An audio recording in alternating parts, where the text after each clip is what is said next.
La vita è domanda e io domando la vita,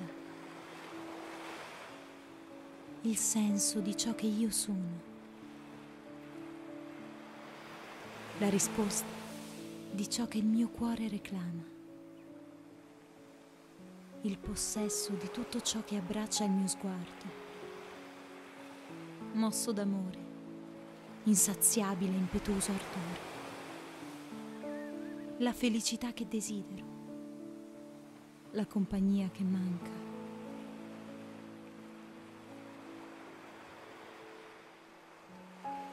I miei occhi accarezzano un segno di infinito sul tuo volto, il mistero e la sua presenza.